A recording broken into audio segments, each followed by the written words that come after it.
E quem tem boca vai. Olá, senhores, meu nome é Alessandra e a biblioteca está aberta. Hoje a titia vai fazer um vídeo porque me foi pedido no TikTok, viu, titia contemporânea, que falasse sobre a sexualidade romana. Então vamos lá. Quando a gente abordou sexualidade na Grécia Antiga, a gente falou sobre o rompimento dessa ideia de que o sexo entre dois homens era bem aceito e que, na verdade, tinha toda uma questão de pederastia e de que a partir de uma determinada idade não era bem visto que o homem continuasse a ser passivo, que esse era um lugar feminino e não cabia aos homens porque poderia acabar ou diminuir a sua virilidade. E o que acontece na transição para Roma? Vamos deixar claro que algumas das coisas que a gente vai falar aqui acontecem na Roma República, depois a gente vai para Roma Império e depois vem o cristianismo. Mas a gente vai tentar desenvolver um pouquinho dessa ideia de sexualidade antes do cristianismo. Então vem. Lá no começo, no início da República, a gente tem algumas ideias que, na verdade, são bem estapafúrdias, se a gente pensa hoje em dia. Primeiramente, há uma censura sexual das mulheres, completamente. Mas o sexo entre dois homens, existe uma preocupação com como o sexo acontece. Por exemplo, sexo oral é proibido, não pode. E vamos deixar uma coisa clara aqui, que isso é muito importante. Quando eu falo proibido, eu não estou falando de uma questão de legislação. Eu não estou falando que a lei impõe. Mas não era interessante para as pessoas. As pessoas achavam que aquelas práticas não a fariam bem. Mas depois a gente fala mais disso. Volta.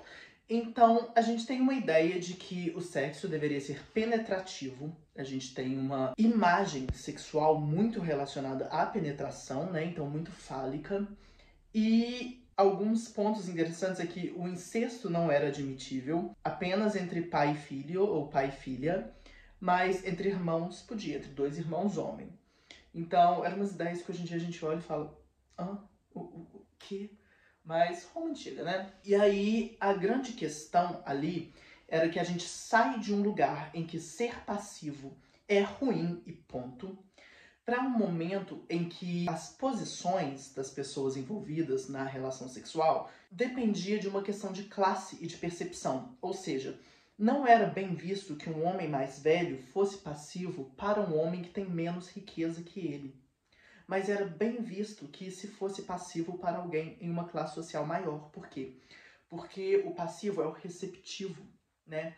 É a possibilidade de você receber virtudes, receber coisas boas que vão advir daquele homem ali que tá te... Né? Mas isso lá no começo da Roma. O que acontece com o desenvolvimento, e especialmente com o surgimento do Império Romano, é a ideia de um cuidado com o próprio ser. Isso começa lá nos estoicos, a gente já está falando disso quando a gente está falando de Grécia, mas a gente tem uma construção de que a vida deve ser experienciada de uma determinada forma, porque outras maneiras de experienciá-la fazem mal para o próprio ser. Então é um cuidado próprio e que vai reverberar em um cuidado social. É uma ideia de que você precisa cuidar de si mesmo para poder cuidar de uma população, especialmente para as pessoas que estavam governando esse império, né? E o que esses cuidados envolviam? Algumas noções de sexualidade que estariam atreladas a uma natureza, né? Então a gente tem aqui essa invenção do sexo natural. Não era consensual, existiam filósofos que argumentavam contra essa proposta, eu vou falar de um no final, mas a ideia que circulava era de que o sexo natural é entre o homem e a sua esposa. Então, existia uma noção de que era bom que você evitasse ter relações, porque isso tirava energia do seu corpo, e você não deveria ter relações antes de se casar, sendo você homem ou mulher, e as relações deveriam estar restritas ao casamento. E aí você vai me perguntar, Tia Alice, então isso muda completamente a noção de casamento que a gente tinha na Grécia Antiga, né? Muda. Por quê? Porque o casamento grego era uma questão completamente atrelada à economia. Era uma questão de juntar famílias, de propriedade. A sexualidade não estava necessariamente atrelada ao casamento grego. Na Roma, a gente já tem a inserção da sexualidade dentro do casamento. Então, o homem e a mulher passam a estar em um local recíproco, em que ambos se salvam, sexualmente falando, para o próximo e em que o casamento exige uma maneira de viver, uma maneira de convivência, porque é essa boa convivência, essa divisão de uma vida que vai fazer bem tanto para o marido quanto para a esposa. Então é a partir disso e dessa noção que o sexo entre homens começa a desaparecer. A gente não está falando de lei, a gente não está falando de uma imposição cristã, a gente está falando de uma noção de cuidado com o próprio corpo, que vai instaurar uma estética de existência relacionada a uma sexualidade restrita ao casamento e que, por definição, era um casamento heterossexual. E assim a gente tem a exclusão do amor entre homens, inclusive do amor platônico, que é aquele da grande amizade.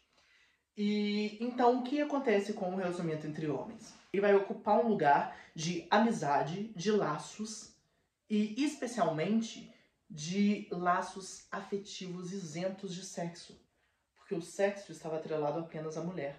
Antes, quando um homem ficava com uma mulher casada, isso era uma vergonha, porque você estava atacando outro homem. Sempre foi uma relação masculina entre dois homens.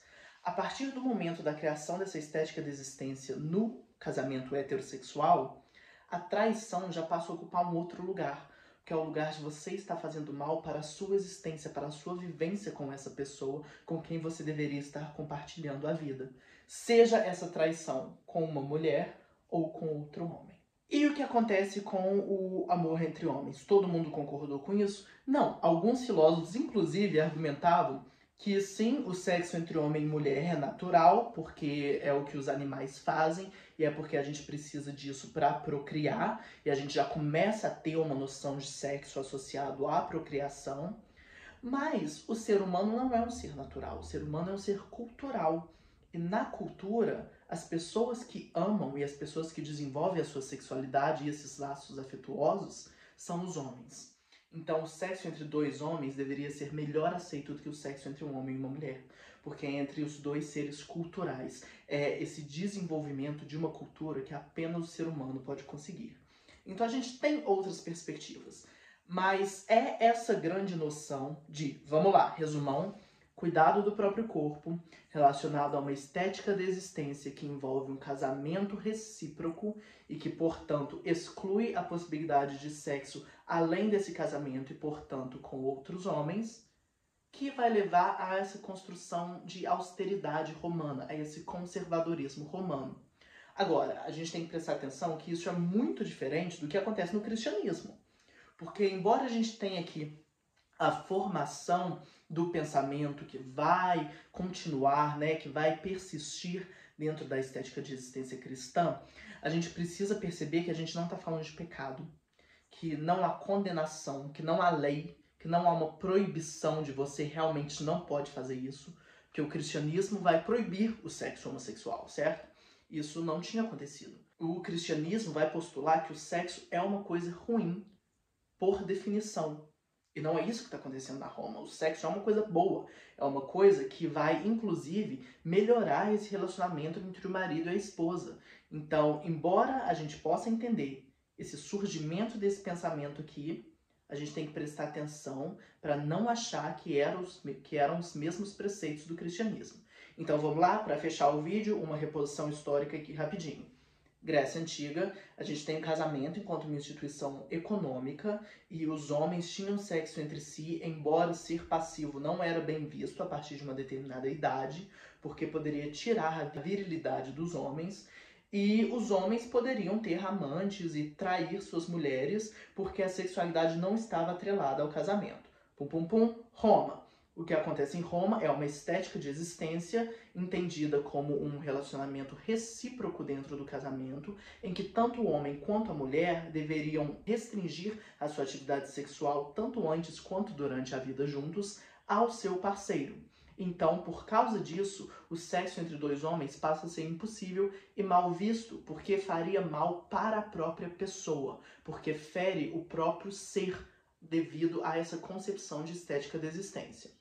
Cristianismo, sexo vira uma coisa ruim por definição e é pecado, e a gente passa a ter uma legislação e uma imposição do sexo heterossexual dentro do casamento.